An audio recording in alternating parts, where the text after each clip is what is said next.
Ako sa sarili ko, masasabi ko, voluntaran tayo naloko. Meron ng mga lumalabas na resulta. Ngayon ako naniniwala, may lumikot. Ha? At hindi lang basta nilikot, kundi kinalikot. Alin yan? Sundan natin yung argumento mo. Ipapansin pa natin, oh. Ano ba nila yung Bam Aquino? Oh, yan. Bam Aquino. Oh. Anong ginawa ni Bam Aquino sa loob ng ilang araw na lang bago mag-election para bigla siya maging number 2? Number 2 pa. Ha? Oo. At number 2. Yan ano yan, hindi pangkaraniwan. Baka may magic kasi Ay, Bam sinasabi Aquino. natin. Diba? Gusto kong, kaya nagulantang ako, Nelson eh. Talaga naman. Pakiramdam ko sa sarili ko, naloko ako eh. Biruin mo, Marcoleta na lang din, lalong-lalo. Yan ako talaga naman. Marcoleta. Ni hindi umangat ata, pumasok. Pinakamata siya 17 eh. At ang resulta ngayon, number 6. Number 6? Oho. Di ba? Kasi Jenna, Oho.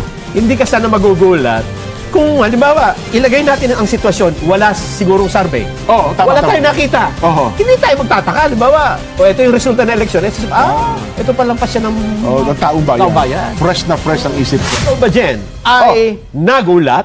Ikaw ba ay kabilang sa mga nabigla at nagtaka? Hindi lang ako nagulat, nabigla at nagtaka. Ano yun? Nagulantang ako. Ha?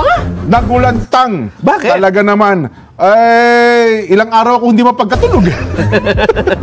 Sa pagkakagulantang. Ano naman ang naging dahilan ng iyong pagkagulat at pagkabigla? Kasi buong-buo na ang isip ko. Aha. Kinopya ko yung lahat ng mga survey result eh. Okay. Mula Enero, Pebrero, Marso, Abril, Mayo. Oo. Sinaulo ko na lahat ng mga resulta. So, ikaw ay, kumbaga sa isang nag-iisip, parang nakondisyon na yung isip mo na parang ito nga ang lalabas. Buong-buo na ang isipan ko.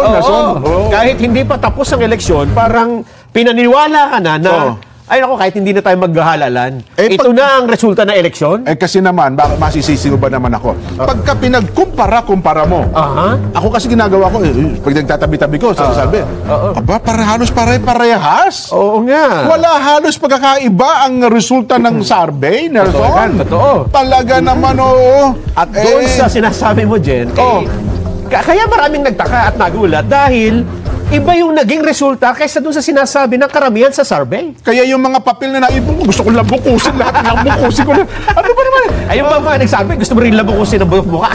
Gusto kong, kaya nagulantang ako, Nelson eh. Talaga naman. Pakiramdam ko sa sarili ko, naloko ako eh. Kasi Jen, hindi ka sana magugulat kung yung survey, di umano, totoong survey daw eh. Di ba? Saka yun, scientific yan. Scientific. Gumamit ng statistics. Ay, nako. Methodology. Yes. Ang mga gumawa niyan, nag-aral. Nagsunog pa ng mga kilay. Pati bunbuno niya, nasunog eh. Ayun na nga eh. Pati sa lawal, sinunog na. Pati sa lawal, nasunog, kakaisip eh. Kaya nagtaka tayo. Pero ito mga babayan, tingnan nyo ha. Kung halimbawa, ilagay natin ang sitwasyon, wala sigurong survey. Wala tayong nakita. Hindi tayo magtataka. Halimbawa, ito yung resulta ng eleksyon. Ito palampas siya ng taong bayan. Fresh na fresh ang isip ko. So, ibig sabihin nito, Jen, dahil sa survey, ay nagulo ang utak ng mga mamamayan. Ngayon ko nang na-realize, Nelson, makalipas ang ilang oras ang tapos ng eleksyon at ang botohan, mayroon ng mga lumalabas na resulta. Ngayon ako naniniwala, may lumikot. Ha? At hindi lang basta nilikot, kundi kinalikot. Alin yan? Ang resulta ng mga survey, mukhang mayroong taong may interes. May interes, nagka-interes, at mukhang may malalim na plano kung bakit niya ginawa yung bagay na yan, Nelson. May paliwanag kasi dyan, Jen, ang mga survey firms sa ilang panayam. Ngayon pa kayo magpapaliwanag? Ngayon pa? Sabi niya, walang paliwanag. Ayoko. Sandali. Sa dahig kayo magpaliwanag, sa dahig. Doon kayo sa ICC. Sandali. Eto paliwanag ha? Ayon sa paliwanag, sino yan? There are things naman na talagang you don't expect. You don't expect, pinaniwala mo kayo, Enero, Pebrero, Marso, Abril, Mayo, 5 buwan? Ba iba pa yung Disyembre? Hindi, itong nagsalita is si Octa Research Fellow, Guido David. Gano'n? May iba pang paliwanag. Halos para-pero sila ng paliwanag eh. Ang kanilang paliwanag dyan, within the, yung mga ng winning circle, yun din naman ang lumabas. Winning circle pa, parang gano'n yung circle. Nasa 21. Marcoleta, 21, 17, di ba?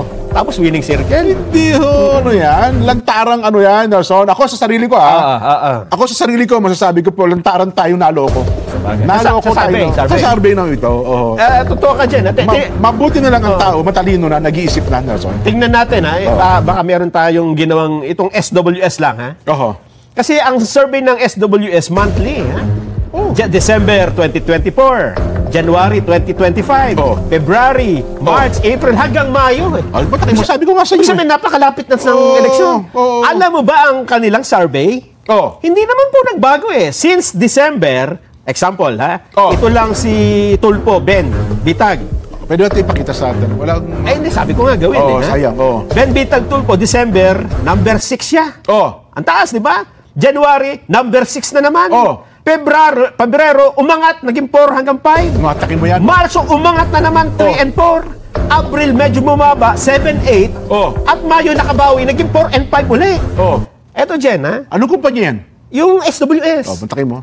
Kung ito ay scientific. Kung yan ang MWSS, baka mapatawad ka dahil nawala ng tubig, di ba? Kaya nagkamali ng survey. Napatayin siguro yung gripo. Eto ang tanong. Kung ito ay totoong scientific at mathematically correct, anong ginawa ni Ben Tulfo Bitag noong ilang araw na lang bago mag-election? Kasi survey Mayo eh. Para bumaba siya ng... Siya ba ay nagtatakbo ng walang saplo-sataw? Gumawa ba ng iskandalo? Wala naman nangyari, di ba? So, ibig sabihin, mga babayan, in all probability, gumamit na kayo ng lahat ng formula, imposible na siyang bumaba. Kahit na scientific. Ito ang dapat na itanong. Paano nangyari na natalo siya? Bakit siya number 13 gayong sa lahat ng survey since December, January, February, March, April, May? Ilang araw na lang yung election na May? Kasi 12 yung 12.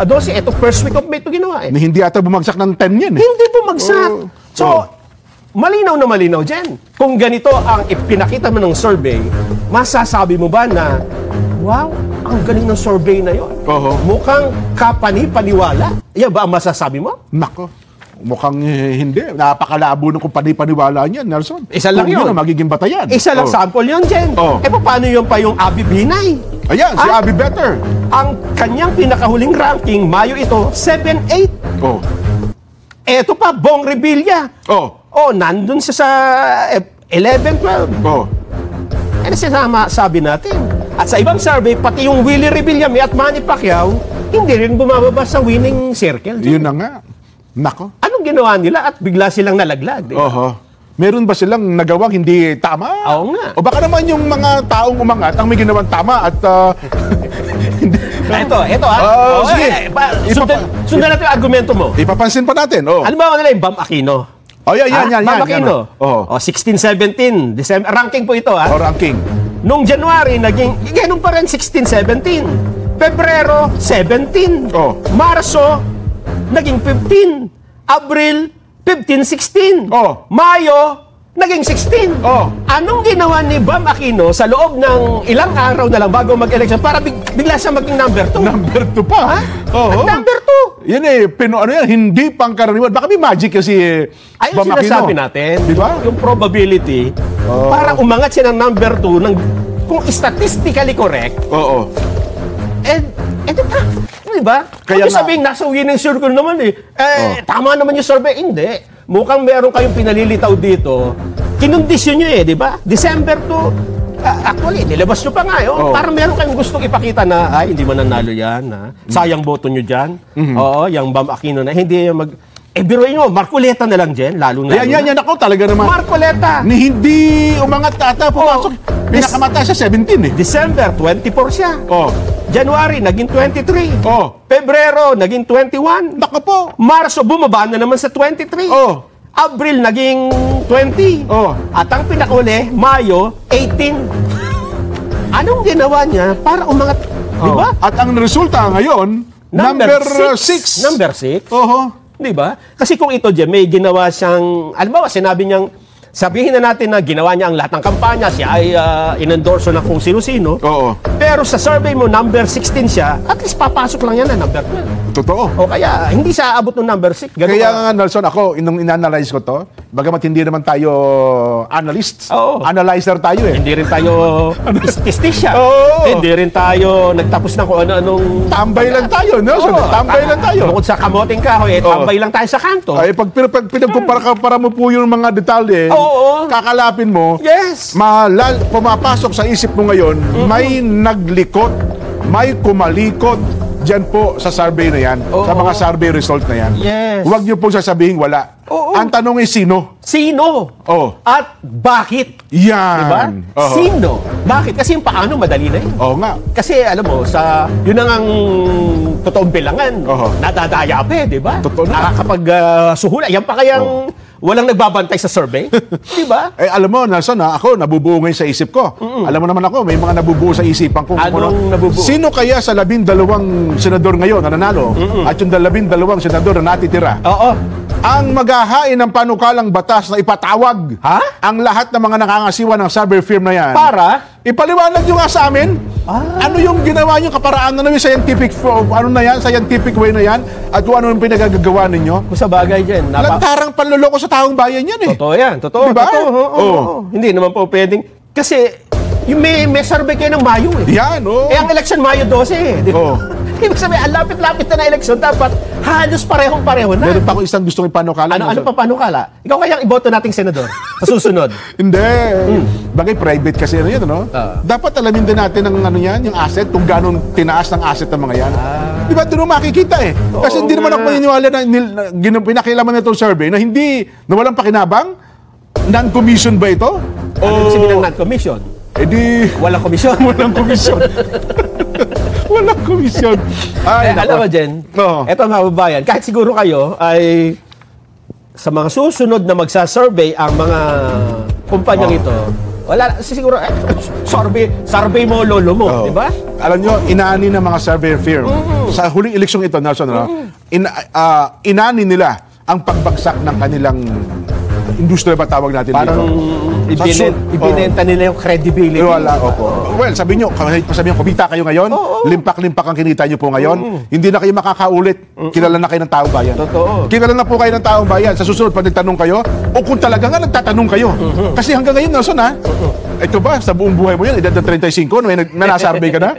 Ayun nga, di ba? Di ba? Oo. Kahit pa sabihin mo mayroong non-disclosure agreement yan, sa atin hong mga kababayan na nabubuhay mula nung panahon ni Manuel L. Quezon hanggang sa ngayon, sino sa inyo ang makapagtataas ng kamay na natanong man lamang sa survey? Hala nga, sige nga.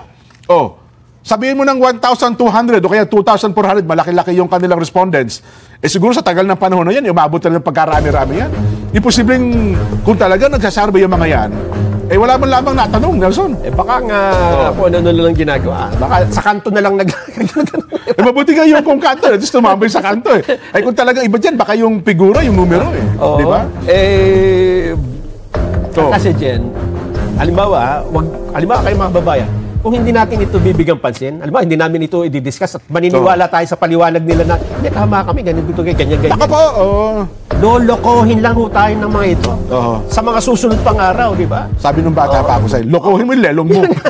Lelong mong